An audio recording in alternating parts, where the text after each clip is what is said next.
Welcome in to a bonus edition of Bill's Chat. I am Josh McCarty. I am live with Luca. Luca, we have breaking news as for the first time since 2017, the Buffalo Bills will have a new head coach. Sean McDermott has been fired. Brandon Beane has been promoted to president of football operations and will oversee the coaching staff. Your initial reaction? Brandon Beane's the smoothest talker in the house. That's my initial reaction. I think the rift between the two was sneakily public. McDermott was making comments probably from the second half of the season on through the, even before the Jags game, talking about Jacoby Myers specifically, mentioning things, even during the regular season, to the tune of got to make do with what we have on the roster.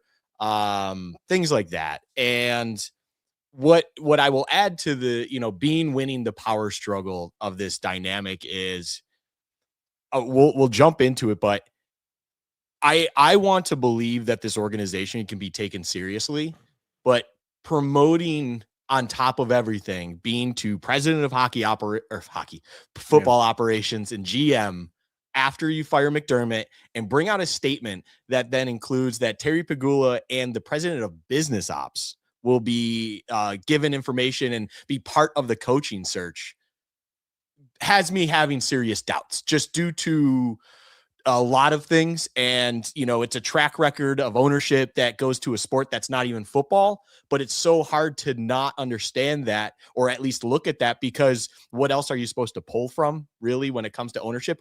They have to sign the checks, and obviously ownership needs to have some sort of input and or understanding to what you're doing. But I will just say Terry better, my faith in Terry and understanding the situation at his fingertips is something that I don't necessarily have a lot of trust in. And we'll dive into prospects of future coaching candidates and things like that. There are a lot of avenues where the conclusion I will come to will be this organization is not a serious one. And that's what I'm mostly concerned about. So the fact that the Bills made a change is not a surprise. I think given the landscape, given the fact that it is now 2026 and they went out in another clunker where they kind of threw up all over themselves to blow a game is not surprising. I think you and I both agreed that if they were going to pick one, it would make more sense to pick McDermott. So that part is massively surprising to me. I was in favor of a full house cleaning. Clearly, Terry Pegula didn't have the appetite for that heavy of a lift, or does not view Brandon Beane as the problem. We are only privy to the information we can see. From our vantage point, and a lot of you out there too, it sure looked like that the issue on this roster fundamentally was lack of talent, which is the player personnel side of things, and not necessarily lack of coaching. However, the reality the Bills are in right now is they are now looking for a new head coach.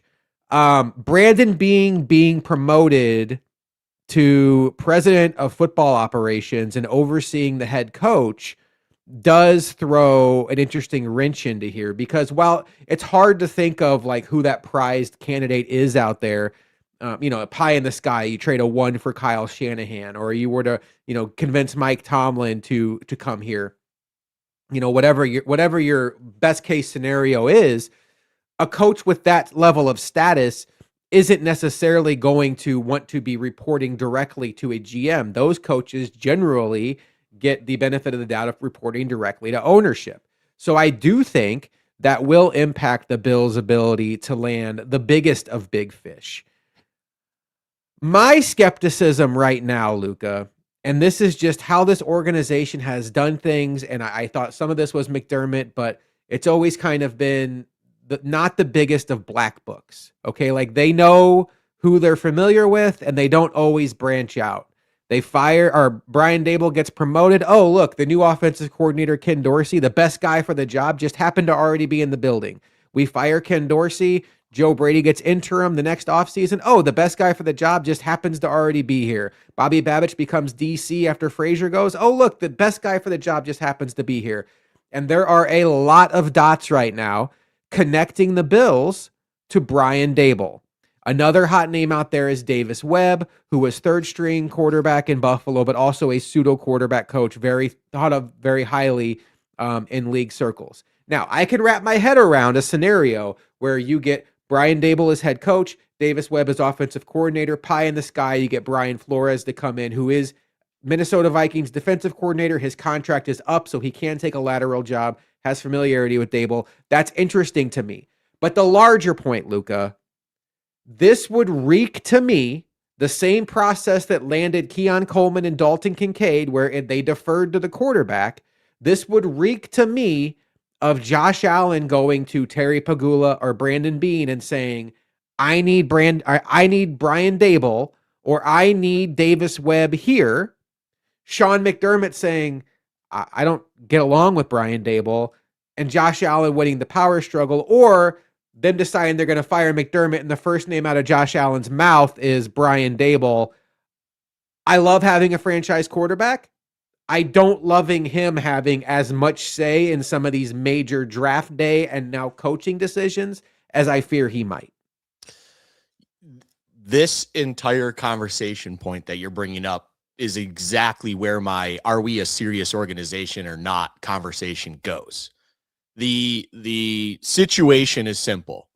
You have an opportunity now, and I'm going to try to be positive in this exact statement. You have an opportunity now to do a true coaching search and go outside, look under every rock. You understand the climate of the NFL and go find who you believe to be the best man for the job. And I would like to believe now that they have their franchise quarterback and things like that, they are going to have an offensive lean to the situation so they don't continuously have OCs that do a good job in their eyes and then, or in the NFL's eyes, of course, and end up with a head coaching job elsewhere. And Josh Allen becomes this head coaching mill, essentially, that, with Daboll and then, of course, Joe Brady being interviewed right now.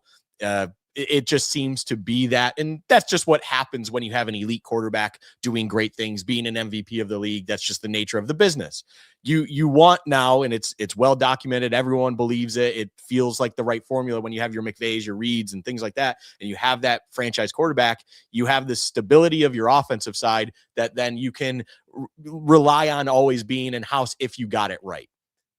For you to then go to the past like you were with your roster decisions and then go, hey, we're gonna go with Dable. We're gonna hire internally as you've done with everything else and just keep Joe Brady here. You're gonna do anything of that nature.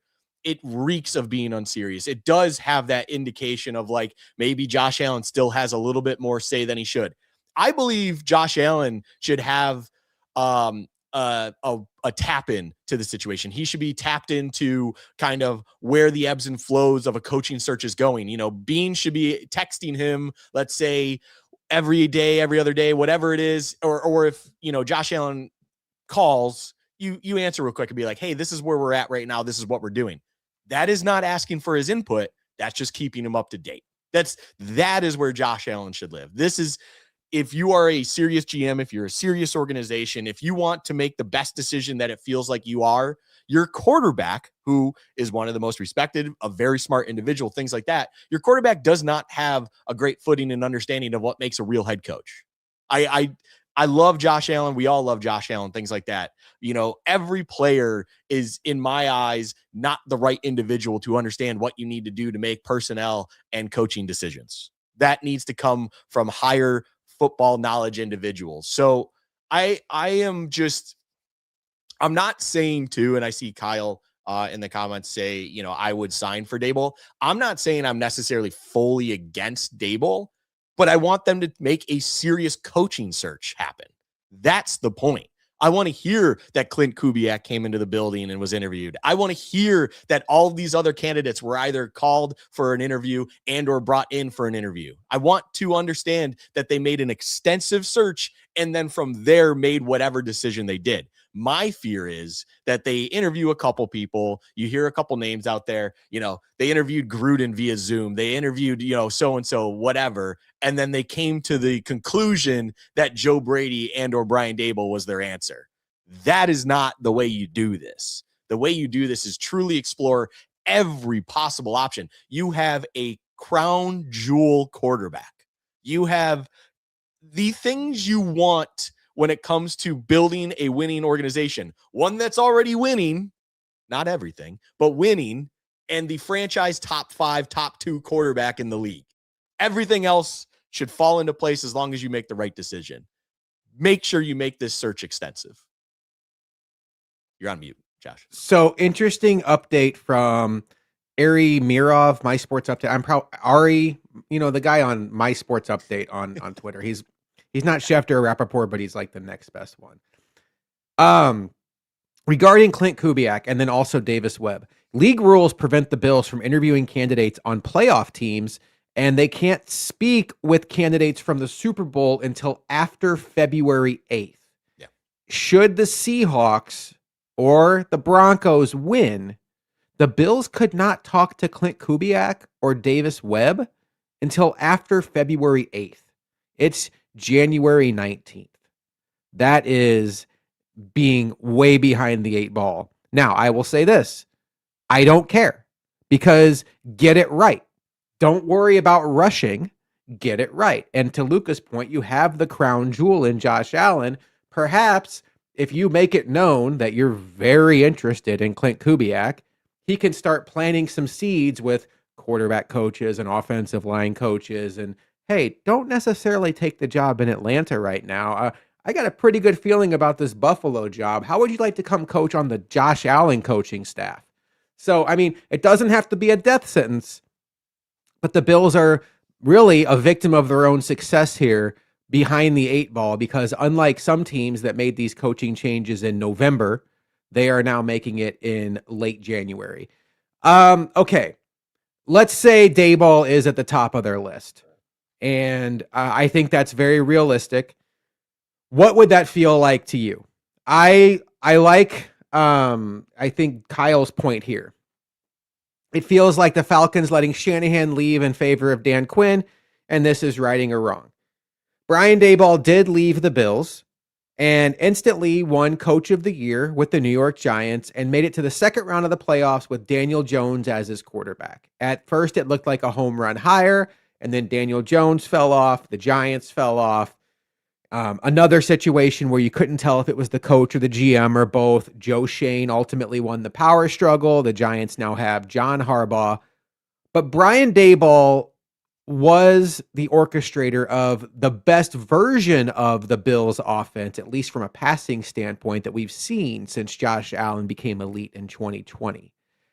I think it checks a couple of boxes. One, you have a former head coach, which I think doesn't have to be super important, but I think it's a nice bonus. It's a nice bonus that if Brian Daboll is the head coach and the Bills make the playoffs next year, his first playoff game as Bills head coach will not be his first playoff game. That's a bonus to me. The other bonus is the one we've talked about for years. The same thing that we hated when Brian Daboll left. Now your coach is an offensive mind, and the offensive philosophy is here to stay. Brian Daboll and Josh Allen are joined at the hip. And it wouldn't take much for me to go back and watch that Barstool interview with Josh Allen and Brian Daboll and realize just how tight these guys are. It has a very Andy Reid Mahomes feel to it. They are not just coaches and players. It feels like family. I could see that. I might even predict it. From there, I think Davis Webb, who's currently the quarterback coach, passing game coordinator in Denver, could very easily become head offensive coordinator in Buffalo and get a title like assistant head coach.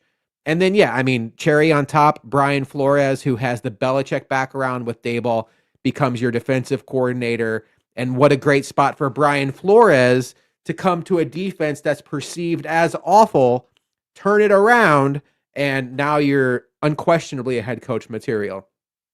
If the Bills come out of this scenario, Luca, with Brian Daboll as their head coach, how would you feel?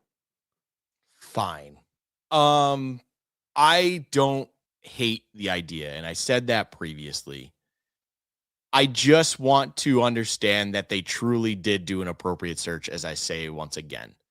If we're living in a world that Daboll ends up being the guy, the points you bring up are exactly the reasons you feel good about it. Relationships in the building are already established. Relationship with your franchise quarterback is clearly established. There is experience at the NFL level as a head coach. There's experience in the postseason as a head coach. There's all of these boxes that are checked that make you feel, at least when it comes to making the decision to hire someone, you would like to believe that um, they would have a better chance to hit the ground running, I guess would be the way to say it. And that's something you want to see fast, sooner rather than later, due to you don't want to lose a season or half a season of growing pains, opportunity to continue this ride that we're on, which is the Josh Allen experience. And I would like to believe that, you know, Dable coming in would just kind of be, as Kyle said in the chat, just be like the Bills righting the wrong, and they just didn't see a better option elsewhere. I will add, like, when it comes to the candidates that are available right now, I mentioned in our recording from yesterday afternoon where a lot of pause came from with me on this potential for a head coaching fire, and now what his reality is. I don't know if there's really greener grass out there than what was in house. And that is the fear that I have. Dable would at least inspire that level of understanding of the organization, understanding of the area, understanding of what the task at hand is, and knows who he has in house that are key contributors to what he needs to do and what needs to change as well, for that matter.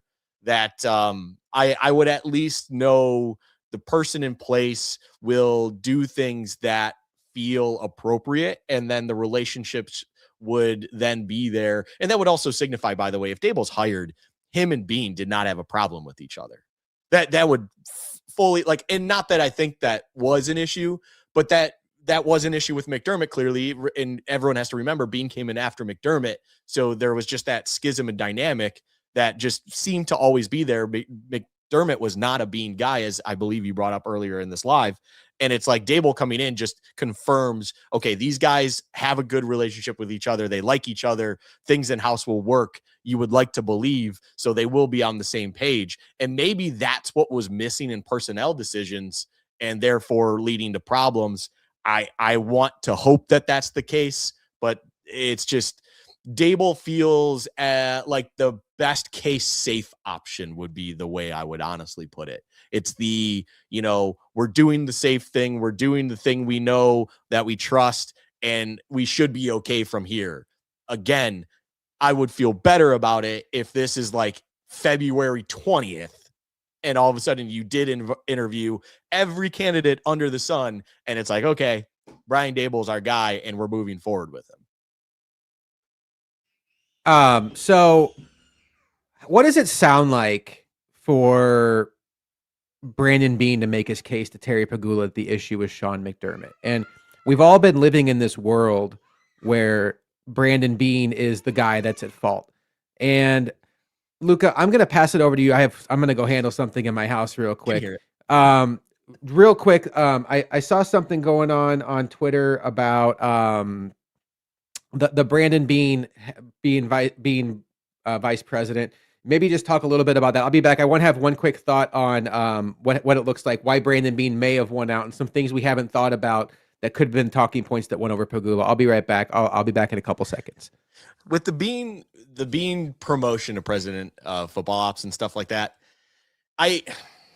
the overwhelming thing I feel with Beane is I just still need to see him understand and utilize blue chip assets as best as he can.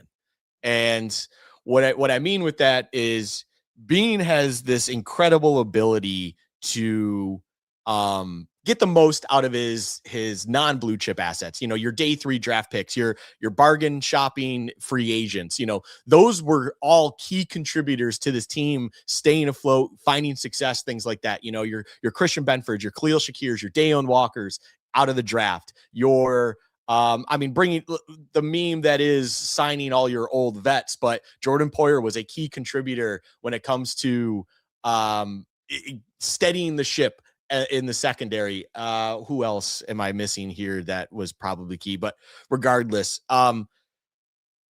where Bean goes wrong and where the concern is for me is, your day 2 picks are kind of 50-50. You have your James Cook pick out there, fantastic, of course. But then you have your Terrell Bernard, which looked great for a moment, a hot second. You give him the extension, great. You gave all this money to him. Immediately after that, there are serious questions and concerns on if Terrell Bernard can be part of this organization for a future. It's like, is he capable of actually being a Mike? I would like to believe that it was just due to so many injuries adding up early on in the season that this year was that problem. We'll have to see. Time will tell. But him, Dorian Williams, goodish player, good special teamer, can be used in certain packages, but still have yet to see anything. Your first round picks, the premier blue chip items, Kincaid, when healthy, of course, works. But then Kyer Elam, the guy you move up a couple picks for because he's going to fix your secondary. Thank God you found Christian Benford because that was a disaster. Max Harrison, obviously it's unfair to judge that one at all. It's his first year. He's been banged up, things like that. When you look at the track record of Bean, which is 2019 and on with blue chip assets, your free agency signings are always Von Miller was a good one until that torn ACL, and it was a disaster. The contract was horrible. Joey Bosa comes in for a flash, looks great, terrible down the stretch and in the playoffs. Joshua Palmer, let's not even get started on that one. Like, if that's the only offensive fix you brought in, and then you wanted to laugh at people, why, hey, the receiver room's fine. It just leaves a bad taste in your mouth, and you clearly don't know how to use free agent dollars and blue chip assets to do things. I want him to prove me otherwise. I want to believe that maybe that was just McDermott leaning into the decision-making too much. Time has to prove that to me, though. To this moment, the general structure of an NFL organization is that the GM makes those decisions, and Brandon Beane is the GM. So from an outside looking in, that is why he is mainly at fault for a lot of these things. If we see, let's live in a space real quick where Brian Daboll is hired by the coach as the coach and comes in, and all of a sudden you notice this flip happen, and you're trading finally that 2026 first to get a receiver, a proven receiver. You draft a receiver in the second round to double down on this. You do other things like bring in more offensive line help and things where potentially you feel Deion Dawkins is now on the downturn, whatever it is, right? You notice this offensive trend happening with your blue chip assets. That to me will prove that maybe McDermott was more at fault just due to having too much of a say as a head coach with his GM and his decision-making, and maybe him calling out roster decisions and the lack of talent, we'll just call it for what it is, being an issue. But I mean, when McDermott makes those comments, and from an outside understanding, the GM is the guy who does that, it's not a great look. To be promoted in this situation to president of football ops on top of it all is just an absolute cherry on top of this guy is an absolute whisperer in the ear of his ownership.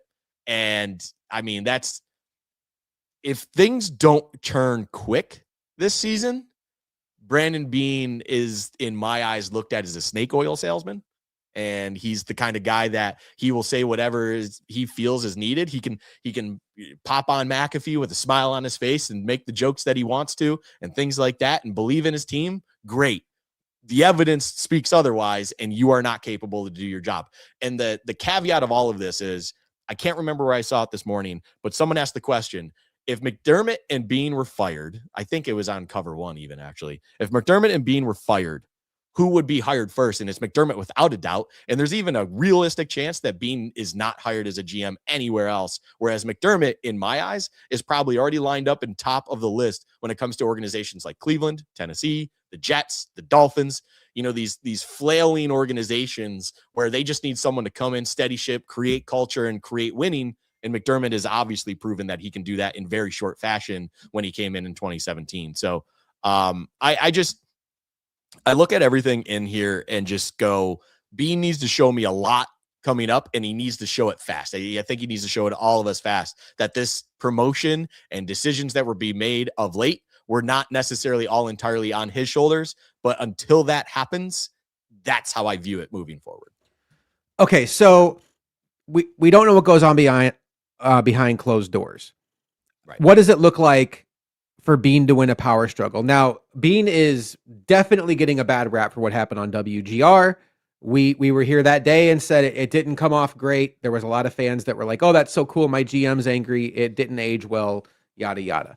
But I think there were signs that both McDermott and Bean were acting different this season, and I think the way McDermott handled himself after the playoff loss, not sticking with his control what you can control mantra, and really laying into the officials, and even going out of his way to call the Buffalo News after they were on the team bus and laying into them some more, was a sign that I think both those guys felt some pressure. So we know that Bean has WGR on his resume, that wide receiver rant he'll never live down until he improves the wide receiver group. We also know that the perception of the Bills is lack of talent, but there are two sides to drafting. It is drafting and developing. For Bean to win this power struggle, he must have convinced Terry Pagula that it is not necessarily a talent issue, it is a talent development issue. And maybe he's pointing to something like, I didn't trade up in the second round to draft TJ Sanders to put him at defensive end for half the season. I didn't draft Kyer Elam to throw him out there immediately in man before breaking him down, teaching him zone concepts. That was a misstep by the Bills. Now, granted, seemed like a strange pick at the beginning anyway. But if you want to start looking at some of these moves, look at a guy like Poona Ford. This is a guy the Bills had in-house 2 or 3 years ago, could not get a jersey on game day. The Bills could not stop the run. Prior to coming to Buffalo, he was one of the best nose tackles in the sport. Since leaving Buffalo, one of the better nose tackles in the sport. So I would imagine that Bean and his guys that do all this work on the draft don't just walk around and say, oh, TJ Sanders, shoot, we missed on that one. Oh, Dorian Williams, shoot, we missed on that one. I would imagine there's a lot of, we drafted these guys because they're uber talented and you're not getting out of them what you should get out of them. I would imagine that's how the power struggle is won. And I do think that will come with an onus of the expectation that guys like TJ Sanders, perhaps Dorian Williams, who maybe is a bad example because he left with a very ugly injury in the last playoff game, but some of these draft picks that have been, here's another one. Bryce Vega says Jerry Hughes had a great year after leaving Buffalo. Just some of these decisions where you bring guys in and they don't do what you expect. Joey Bosa is a perfect example. Could not get to the passer. And to the point where it's like, I know Joey Bosa is not prime Joey Bosa, but just a completely ineffective football player. So maybe that stuff is starting to add up against McDermott. Time will tell. But I think there's enough history with Brandon Beane. I don't get the vibe Brandon Beane is a bad guy. I really don't. The WGR moment was very forgettable. And it's going to be a stain on his career probably until he's the GM of the team that wins a Super Bowl. But I think his history of GM, he does come across as a guy's guy and somebody that you probably can trust. So the Bills made their choice today. They back Beane. I support the Bills making a change. It's not the change I would have made. I don't work in the building. You can pay attention to social media. Taron Johnson has already made his feelings felt. Joe Kroom, who is a local photographer that has a great relationship with many Bills players, put on social media, and I believe this 100%, that he put up a poll, did the Bills make the right move? And like 90% of the votes were no, and 17 of those were players. So they've got some work to do to get back that locker room. But I will also tell you, in interest of fairness, you could make an argument that guys like Jordan Phillips, who's already voiced his concern, guys like Taron Johnson perhaps realize that one reason why their career has lasted as long and paychecks keep coming is a coach like Sean McDermott who wants specific players with experience in his scheme over trying to develop new ones. I don't know if that's the case. For all I know, it's Brandon Beane saying, hey, Jordan Phillips is available. Let's just bring him in instead of looking at somebody else. But maybe, just maybe, it was McDermott all along saying, I need Dane Jackson, I need Jordan Phillips, I need Shaq Lawson, I need guys that have experience in my scheme. And, you know, you can look back at things like Nyheim Hines getting traded for at the trade deadline and never, ever developing into anything more than a kick returner because the offense was too complicated. Integrating new players has not been a strength. So the Bills made their choice. They go with Brandon Beane. The good news for all of us is what looked like a long, depressing, where do I go from here? Do I even watch the rest of the playoffs? I don't even want to log into Twitter. We can all change our focus now. We can all scroll Twitter looking for coaching news, and we can forget about that horrendous end to the Bills season. But Luka, there's always something with these Buffalo Bills, but this time, for the first time since 2017, there's going to be a new coach. Any final thoughts before we get out of here? Yeah, I mean, final thoughts are my expectation coming out of this, it will be Dable being hired. And that's just me predicting who I believe percentages wise that will be hired. My hopeful pick is that, a Kubiak can blow away the interview process. And I am a Clint Kubiak fan. I know someone earlier is like, I'm not sure about it because not proven head coach experience and also has JSN. One thing you can do to solve the JSN thing is, make an aggressive move for a disgruntled receiver that's proven commodity in this league, like AJ Brown, Justin Jefferson. I digress. So you can do things like that, but also wild card in this, and this is me just throwing absolute mud at the wall and saying, would I be shocked? No, because you got to remember Terry Pegula is your ownership, and if he has a little bit of say, he likes to do splashy things at times. There's a guy out there who's a Super Bowl winner, proven head coach experience, that's just sitting in free agency waiting to do things due to unfortunate circumstances, that has been in the limelight when it comes to media. Josh, I don't know if you know the name I'm about to say here, but wild card candidate in here that would not shock me, but I'm not saying I want either, but John Gruden is sitting out there, and just going to say it now. If I see a tweet out there, I swear to God that we're interviewing John Gruden, I won't be shocked, but at the same time, just like, what are we doing? Don't think you have to worry about that unless the Bills don't watch Wake Up Barstool, because when this news broke on Wake Up Barstool, John Gruden said this was a catastrophic mistake for the Bills. Now he's glad they lost that game. They're not going to find a better option than Sean McDermott. So, but at the same time, if you want me, but if you want me, yeah, just saying. So who are the Super Bowl winning head coaches that are out there? I mean, like we could say Bill Cowher and Jimmy Johnson, but holy cow, let's live in 2026. I think Bruce Arians probably is never coming back to football. Mike McCarthy is a name in circles that keeps getting circulated around. I don't know that it would excite anybody, quite honestly. Mike Tomlin is out there. I think you'd have to give up draft pick compensation.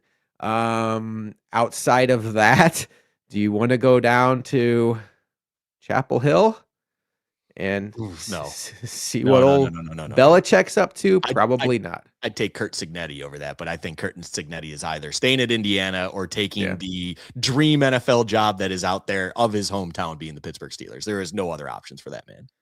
I think I'm with you. I'm predicting it lands on Brian Dable. I do think Davis Webb will factor into the decision. Boy, oh boy, if it lands on Davis Webb, holy cow, you better be right. Holy cow, you better be right. And I don't see any way that there's a PR staff strong enough to spin Joe Brady as head coach. But luckily for the Bills, luckily for me, this is their decision and not me. But we will be here every step of the way. Look, it seems like maybe we're trending toward having a live show this week. We shall see. But I want to thank you all for hanging out today. We had over 600 viewers live in stream, and then looking on Twitter, I saw we very early in already had over 1,000 clicks in. So appreciate all of you. We know this is a chaotic day. It's a newer day to us. If you're an older fan, every couple of years you just get ready for the coaching cycle. But now the Bills, for the first time, maybe forever in their history, have a coaching opening while having an elite head or an elite quarterback. So there's a lot of good and a lot of opportunity that can come with that, but you better get it right. And this is a moment in time for the Josh Allen Bills, and what the Bills do this week, this month, will shape maybe the rest of Josh Allen's tenure in Buffalo. Luca and I'll be here to follow it all play out. But for Luca, I am Josh McCarty. Sean McDermott is out. The Buffalo Bills have an opening for a head coach, and we will be back next week on Bills Chat.